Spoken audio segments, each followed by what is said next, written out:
Good afternoon. Today I'm going to be reviewing the Tudor Black Bay 41. This watch is available from Chronex.com for €3,190. You can purchase the watch from Chronex.com online, or alternatively in person at their boutiques. All their watches are Chronex certified original by their in-house watchmakers, and all their watches are covered by the Chronex 24-month warranty. So firstly, let's look at the box that the watch comes in, and then I'll talk you through the other items one gets with the piece. So the Tudor Black Bay 41 comes in this black cardboard outer box. One removes the lid, pulls down the flap, and the watch box is protected by a foam panel. So I'll show you the watch box itself. Very aesthetically pleasing with a glossy black Tudor shield on the lid, and as you can see it's finished to perfection with a matte vinyl finish. Hinged lid, and the interior is fully upholstered with an aesthetically pleasing velour fabric, so very nice presentation, and immediately one gets the impression that this Tudor is a quality mid-tier piece. With regards to the other items, this is the owner's instruction manual, this is the guarantee booklet, and lastly one also gets this plastic guarantee card. Now for security I have blacked out the serial number, but you can see the reference number of the piece is 79540, which denotes that this is the navy blue dial coloured version of the Black Bay 41. So you can see the date of purchase was the 1st of July 2021. This is a brand new, unworn, perfect condition piece. So with regards to the specifications of the piece, this is the Tudor Black Bay 41 blue dial version. 41mm case diameter, we have a lug-to-lug measurement of 50.3mm, a thickness of 11.3mm, and we have a lug width of 22mm. The oyster style bracelet tapers from 22mm at the lugs down to the flip-lock clasp, and as you can see the flip-lock clasp is signed to a high standard with Tudor, and it also has the Tudor shield incorporated underneath the flip-lock as part of the design. Flawless brush satin finishing to the 316L grade stainless steel, beautiful lustre to it on the top side underside, which contrasts with the flawless mirror polishing to the flanks. 3 micro adjustment holes, so as always I'm going to level criticism at Tudor for only having 3 micro adjustment holes rather than 4. I would like to see them improve the quality of this clasp. Now on a positive note, I'm pleased to report that Tudor has recently introduced the T-Fit clasp on their bronze Black Bay version, and the T-Fit mechanism is very similar to the Rolex Glide Lock, which really does enhance the on-the-fly adjustment of the Black Bay series. So I'm hoping that Tudor introduce the T-Fit clasp to all of their Black Bay pieces, including this 41, because it really would benefit from on-the-fly adjustment. There's no diver's extension link, and that is another negative. For example, it doesn't have anything like the 5mm Rolex EasyLink extension, and that is something that would also benefit the flip-lock clasp used on the Black Bay. Another change I would like to see made by Tudor is the addition of half links in the bracelet. As you can see, there are only 3 full-size links, and that doesn't really give enough fine-tuning of the adjustments with the 3 micro adjustment holes. Some half links would make it easier, and including the T-Fit clasp as I've discussed. With regards to the rest of the specification, we've got a flat sapphire crystal with clear AR coating on the underside. The clear anti-reflective coating does an excellent job of reducing the glare and the highly reflective nature of the silver applied indices and the silver snowflake hands. I really like the silver snowflake hands and the square snowflake on the sweeping second hand. It really is a very aesthetically pleasing handset which complements the classic Black Bay dial layout. Perfect symmetry because it isn't a date complication piece, so really it's a very functional daily wear piece because it is just a time piece. There's no date complication. The dial is clear and uncluttered, it's not overbranded with text and specification. I like the Tudor Shield and Tudor Geneva at 12 o'clock. However, I think it would look better if they deleted rotor self-winding at 6 o'clock. Now there is a reason why they use rotor self-winding. It is traditional as per vintage Tudor pieces, so it retains the heritage of the Tudor brand, because they did used to put rotor self-winding on early vintage pieces. But however, there is another reason. They can't put chronometer on the dial as per the Black Bay 58 and the Black Bay Heritage, because this piece is not COSC chronometer certified, although it is regulated to within COSC chronometer limits. I would like to see them delete rotor self-winding and simply put automatic with the water resistance rating, which on this piece is 150 meters, because I think that would be more useful information rather than putting rotor self-winding, because it's a given that this is an automatic piece rather than being manually wound. So, with regards to the dimensions, one of my favourite aspects is the fact this is only 11.3mm thick.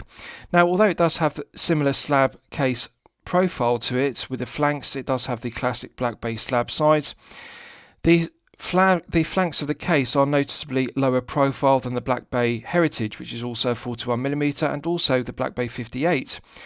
And I like the fact it's lower profile. It's something I disliked when I owned the Black Bay Heritage. It was one of the first reviews on my channel back in 2020. It felt top heavy due to the tall slab size to it. So Tudor have made the correct decision by reducing the thickness of the Black Bay 41 down to 11.3mm, and they do that by using the caliber T600 rather than using the in-house caliber MT5602. Now, one thing I really like about the Black Bay 41, and I apply this to all Black Bay versions, the 58 and the Heritage respectively, is the use of female pivoted end links, and this is something that Tudor do better than any other watch brand. Very well executed, articulating female pivoted end links. As you can see, they allow for a lot of articulation, both positive and negative. As you can see, the end link in the Oyster style bracelet can taper. It can actually move underneath the ends of the lugs. So this is the perfect female pivoted end link. So good articulation, but there's no play. It's very well executed and a good tight fit of the end links to the case. Beautiful luster to the 316L grade stainless steel, as you can see. So really there's no difference in the quality of finishing between a Rolex Oyster bracelet and this Tudor Oyster style bracelet, despite them being made from different materials. Rolex bracelets are made from 9040 Oyster steel, and this bracelet is made from 316L grade stainless steel, respectively, but it's just absolutely gorgeous, beautiful luster to it. Brushed satin finish to the top side, underside, and we have flawless mirror polishing to the flanks and screw pins. So it's a very well executed Oyster style bracelet. Now, there's something I really like about it. It's 22mm rather than being 20mm as per the Black Bay 58, and the 20mm lug width better balances the 41mm head of the piece. For example, if they'd used a 20mm lug width on the 41mm head of the piece, it would have felt top heavy and unbalanced, but by spreading the weight, by distributing it across a wider Oyster style bracelet, 22mm tapering down to the flip block clasp, it feels like a very well balanced piece. So I'll give you a wrist shot and you can see how it fits on my 8-inch wrist. Now, I haven't sized the bracelet, but I have moved the 3 micro adjustments out to their maximum, and I'm pleased to report that it now fits my 8-inch wrist to perfection. So I'm often critical of brands having straps and bracelets which are too short for my 8-inch wrist, but if you have a larger wrist of 7 to 8 inches, I'm pleased to report that the Black Bay 41 bracelet will fit you with no difficulty whatsoever. Beautiful luster to the flip block, and also beautiful luster to the Oyster style bracelet, and as I've discussed, the 22mm lug width perfectly balances the 41mm head of the piece. The female pivoted end links pull the case down close to the wrist, nice snug fit, and it really does enhance the low profile fit of it being only 11.3mm thick. The flat sapphire crystal is very aesthetically pleasing. I like that it's got a slight lip which projects above the solid 316L grade stainless steel mirror polished bezel. So although it does still have slab size to the flanks of the case, it's significantly lower profile than the Black Bay Heritage, which is also a 41mm piece, and having owned a Black Bay Heritage, I can tell you that this feels more balanced despite it being a very heavy piece. The heft of the piece is 167 grams. Now, as you'll know from my previous reviews, I consider circa 150 grams to be the sweet spot, because 150 grams gives a feeling of wrist presence and heft, but it feels comfortable to wear for long periods of time. This piece is 167 grams, so it is in excess of 150 by a wide margin, 17 grams of heft. But having said that, if you have a smaller wrist and you remove some of the links from the Oyster bracelet, alternatively if you wear it on a leather strap, rubber strap or NATO strap, that will of course significantly reduce the heft to well below 150 grams. So it's a heavy piece, but it's well balanced. The feel-good factor is outstanding, the comfort level is outstanding, and I love the use of the female pivoted end links. And really, it's a very low profile piece. I consider anything under 13mm to be the sweet spot for easily slipping underneath a shirt cuff if you wear business shirts. So this is an ideal daily wear piece, and having owned a Rolex Oyster Perpetual 41, for example, I can tell you that this is exactly the same in terms of comfort level and also feel good factor. The 41mm head of the piece feels very good. Right, so let's do a lume test and we'll see how the lume performs when it's charged up to its absolute maximum. So as always, I'm going to use my 100 UV LED torch to charge it up to its absolute peak. Right, so that's now fully charged, and as you can see, it has not disappointed. This has actually exceeded my expectations. I've previously owned a Tudor Heritage Black Bay, and also I've reviewed the Pelagos, the Black Bay Chronograph and the Black Bay 58 on my channel. And without exception, Tudor Lume is outstanding. It's some of the best quality lume in the Swiss watchmaking industry. I really regard the Superluminova used by Tudor to be equal in quality to Rolex Chromelight. But however, I actually prefer the green tone of the lume used by Tudor because it has the vintage aesthetic of tritium, and I love the green tone of it. I really think it suits it better than the blue tone of Chromelight, for example, or Swiss BGW9 Superluminova, which are the other popular choices. As you can see, the snowflake hands are clearly legible, and they allow for large lume plots to be applied, several layers of Superluminova. It looks like C3 Superluminova. It has that characteristic green tone of it, but I think they may also have added some C1 or some X1 GL-C1 because that gives it a whiter tone to the green, because it is glowing incredibly incredibly bright, and it's also continuing to glow for a good length of time, as one would expect. One detail I like is the snowflake square lumed dot on the sweeping second hand. As you can see, it's a nice attention to detail. Also like the symmetry of the dial, because this doesn't have a date complication, and one can clearly differentiate the 12 o'clock index from the 9, 6 and 3 rectangular indices on the dial. So it's a very well executed dial design, and it is the classic Black Bay dial layout. Absolutely gorgeous green tone. Right, so let's discuss the clasp in detail, because this is one of my favourite aspects. Now that may come as a surprise to you, because I've been critical of it only having 3 micro adjustment holes. There's no diver's extension link, and it doesn't have the T-fit mechanism as per the Black Bay Bronze. But there's something I really like about Tudor clasps, and I apply this to all the Black Bays and also the Pelagos. They use 4 ceramic ball bearings. If you look closely, you can see the ball bearings don't have a silver stainless steel tone. They have a matte white tone, and there are 4. There are 2 pairs. And I regard this as a superior design to the clasps used by Rolex. For example, the Glide Lock clasp used on my Submariner, because that only has 2 oyster steel ball bearings. Ceramic is a harder material than oyster steel, and also 316L grade stainless steel. So in 10 or 20 years, these ball bearings are not going to wear the same as stainless steel ball bearings would do. They're still going to have a good tight snapping shut to the clasp, and the use of 4 rather than 2 further enhances that. So it's something I really like about Tudor clasps. They've got a nice crisp positive click. It feels heavy, and I like that solid clicking mechanism. It actually feels better than on my Rolex Glide Lock, for example. It's just got a really positive click due to the use of the 4 ceramic ball bearings. This is something that I would like to see Rolex implement, the use of ceramic ball bearings rather than oyster steel ball bearings, because the 2 outer ball bearings made from ceramic also give a nice positive secondary click to the flip lock. So really, ceramic is a superior material to oyster steel or stainless steel used as per Rolex. So with regards to the movement used, I'll talk about the Caliber T600. It's based upon the ETA 2824-2 and also the Sellita SW200-1. So Tudor use both of those movements equally. One could purchase a Black Bay 41 and it could have a T600 based upon the ETA movement, or the Sellita version. So it could have 25 joules or 26 joules. Now they use top grade ETA 2824-2s and top grade SW200-1s as the base, and then they modify those top grade movements to their own specifications and then regulate them in 5 positions to within COSC chronometer limits of -4 to +6, although this isn't COSC certified. As you can see, it doesn't say chronometer on the dial as per the Black Bay Heritage and as per the Black Bay 58, for example. But both movements run at 28,800 vibrations per hour and a frequency of 4 Hz, and they have a 40-hour power reserve regardless of whether you get the ETA 2824-2 version or the SW200-1 version.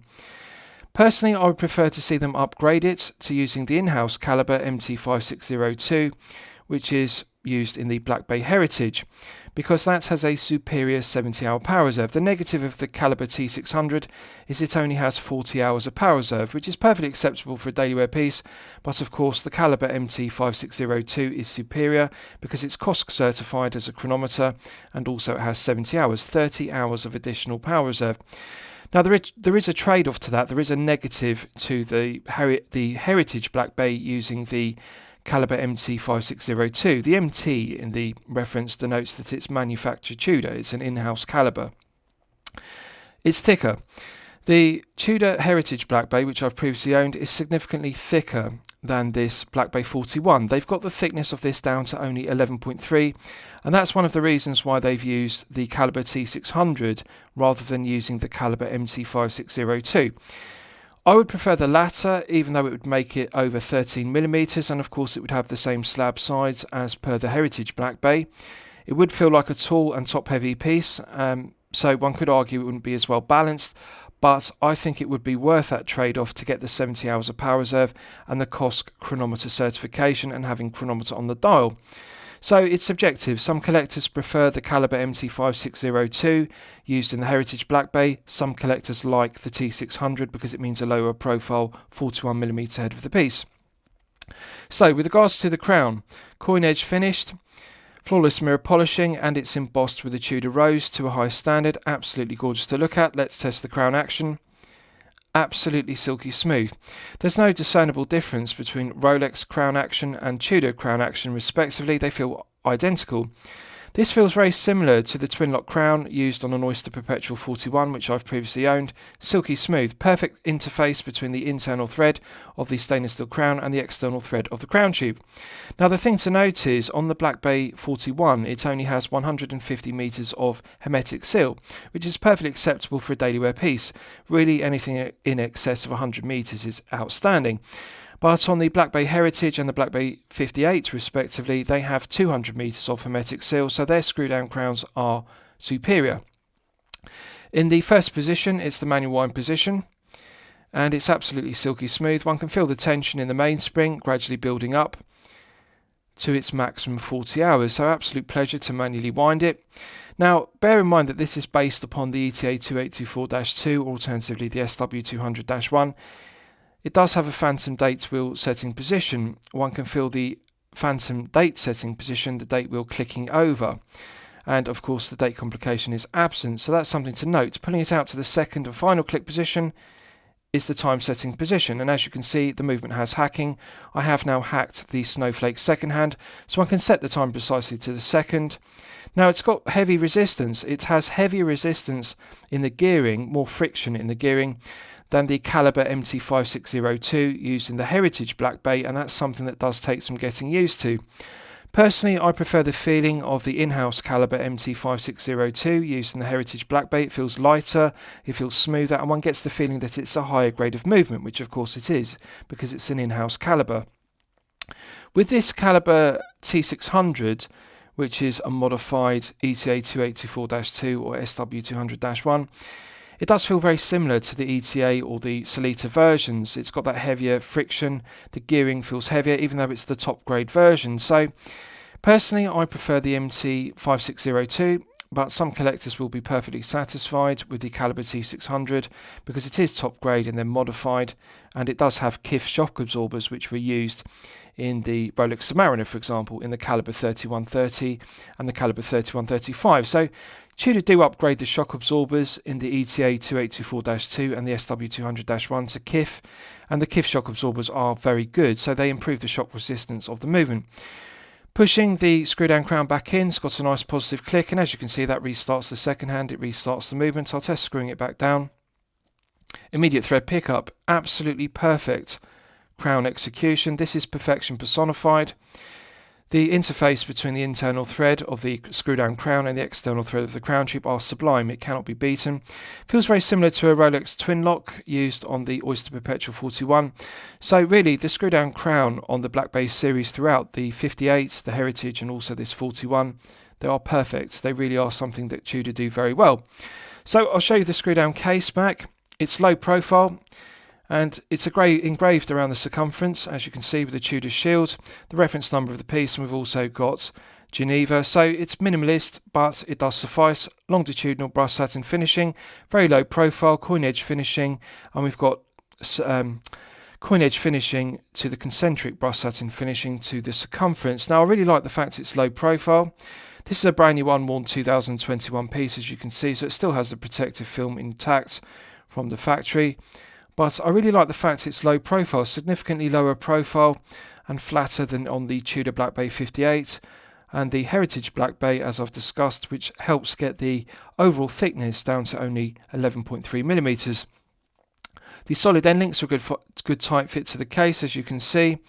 And one thing I'd like to see Tudor do is implement quick release spring bars, because it would make changing the bracelet for straps easier. It's something that the Black Bay doesn't have. One has to use a spring bar tool in the absence of holes in the lugs to the flanks of the case. I think they really should implement quick release spring bars, because they are now becoming the industry standard. So lastly, I'll summarise the piece. What do I think of it overall? Well, when I'm considering reviewing a watch on my channel, the watch should meet two criteria. It should be both excellent quality and excellent value at the respective price points. So €3,190 is the price point. Yes, I consider it to be excellent quality, and yes, I consider it to be excellent value. However, it could be improved. I would like to see the T-fit clasp as per the Black Bay Bronze implemented. That would improve the on-the-fly adjustment.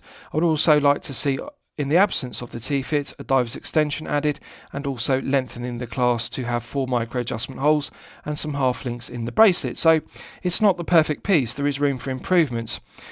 The other notable upgrade could be, for example, if they revise this piece, the upgrade to the caliber MT5602, as I've discussed, because that would give it a 70-hour power reserve, but there would be the negative trade-off of increasing the thickness from 11.3mm to over 13mm, as per the Heritage Black Bay and also, of course, the Black Bay 58. But I think it would be worth it to have a thicker piece if it meant 70 hours rather than the 40 hours from this caliber T600.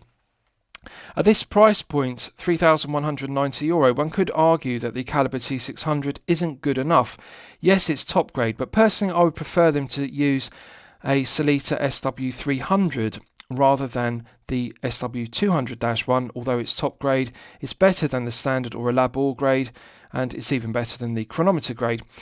The other thing is, it really needs to be COSC chronometer certified. Now, this is regulated in 5 positions, and it is regulated within -4 to +6 seconds per day.